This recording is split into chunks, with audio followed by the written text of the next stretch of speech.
To shape your eyebrows, we will be using the flat trimmer head. To attach the trimmer, simply match the markings on the trimmer head and body. Align the two marks and twist. The head will get locked and attached. Here is a method that we think works best for shaping your brows and getting an enviable arch. Use an eyebrow pencil to trace the shape that you want for your eyebrows. Turn on the trimmer using the glide switch. Use the trimmer head to remove the extra hair around the outline that you have created. To get a closer finish, use the precision head to remove even the smallest of hairs around your brows. Use the trimmer comb attachments to comb away any strays.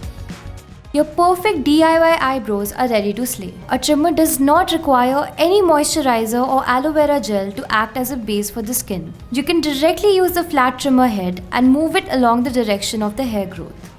Please note that we can use the trimmer over active acne, but one must be extremely careful and use it gently over that area.